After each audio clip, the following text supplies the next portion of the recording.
Marshall Ferguson here for CFL.ca. We have officially reached August, which means we've reached the midway point of the season, and everyone's starting to think about heading back to school. And with that in mind, it's time to take a look at some report card grades at the mid-season point. And of course, the East Division, it is the Ottawa Redblacks that I have kicking things off. Still in the bottom, but an improved club from what we've seen the last couple of seasons. I give them a C- right now. That might seem unfair, but when you look at the big picture of the Canadian Football League, they've been so close to squeaking higher into the C, maybe even a B- at this point, but just unable to finish some of these late games since the crumb back. They really haven't been able to string it together. We'll see if they can. What they've done well this season, though, I really love their resilience. Yes, the fourth quarters have been great, but creating turnovers as well. They lead the Canadian Football League with 27 turnovers created to this point on the year.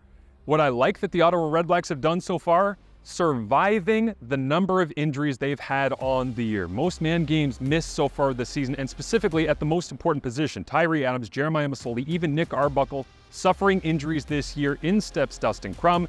He's been able to find a way. They need to be able to stop giving up the deep passing plays. 24 completions of 30 yards or more. That is dead last in the Canadian Football League, and that is going to create a big struggle for them if that continues throughout the remainder of the season. The outlook for the Ottawa Redblacks the remainder of this year, I really think it's on the defense and special teams to play a huge role in allowing them to find consistent success. That's the only way to climb their way back up into the top of the East Division, to be a playoff-worthy team. The offense is going to struggle as they try to expand the passing package and get some more variety into the game for Dustin Crum. I think they'll do that as the year goes on.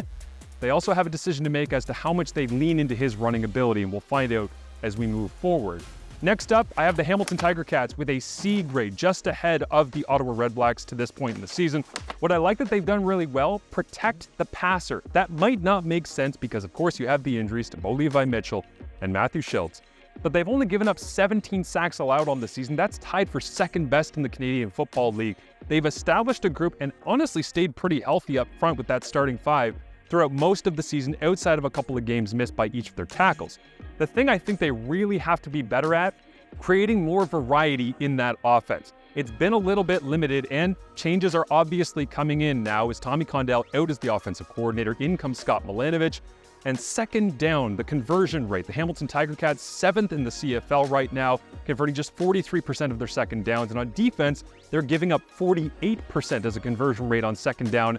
That's 8th in the Canadian Football League. The only team that's worse, the Edmonton Elks. The outlook for the TigerCats this year, I think the way their offense evolves with Scott Milanovich coming in is going to determine their success. They can certainly fight their way in, but really second down might determine whether or not this team gets a chance to host a Grey Cup party for the second time in 3 years. Up next, I have the Montreal Alouettes with a B- grade. I think they've been really, really good this year in pressurized moments. I like the way this team is trending. They certainly have a core that they've built with Cody Fajardo, William Stanback in the backfield, Austin Mack exploding. I like the way that offense looks. The defense is opportunistic, and the special teams with Chandler Worthy, they are always dangerous. What I really like that they've done is take on Jason Moss's identity as a head coach. He wants them to play fast, physical, and smart football. They've been able to do that pretty consistently throughout the year, especially some of the results in July. I think they're trending in the right direction. Something I'd like to see them improve on. At this point, they are a big risk-reward defense. They give up a lot of deep completions, and obviously that comes from Noel Thorpe, defensive coordinator, wanting to blitz a lot, especially showing that blitz up front.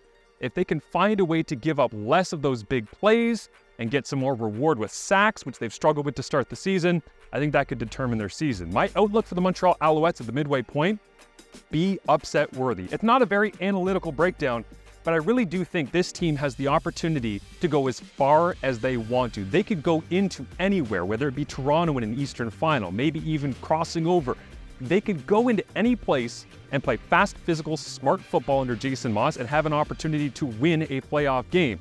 I think the second half of the season is about carving out their identity into stone so that they are upset worthy when we reach the end of October and start of November. And at the top of the East Division, of course, it is the Toronto Argonauts. I have them graded out as an A- to this point. The Argonauts, what they've done well, a lot of things. I mean, they are first in the CFL with a plus 12 turnover differential. They have only allowed 11 giveaways, including one fumble lost to this point in the season. At the midway point, that's absolutely incredible. They've created a ton of turnovers, leading the CFL in interceptions once again this season. I like the way the Toronto's defense looks. On offense, something I'd like to see them improve on, expand the package for Chad Kelly. It feels like we're just scratching the surface of what he's able to do. They've protected him with play calling. They've protected him with the running game. And the question now becomes, can they really open up what he is able to do with his arm and spread the football to every single part of the field? I think we're going to see that as the season gets deeper and deeper. But at the midway point, I feel as though he's being held back a little bit just so that they can make sure he's ready for that full expansion of the offense. The outlook right now for the Toronto Argonauts, they're the best team in the East Division. They control their destiny. They have to continue to win at home. They'll have more home games in the second half of the season to be able to prove they can win at home in the playoffs. And if they can do that, they will be representing the East Division in the Grey Cup. For much more on all things CFL as we head to the second half of the season, make sure you stay locked to CFL.ca.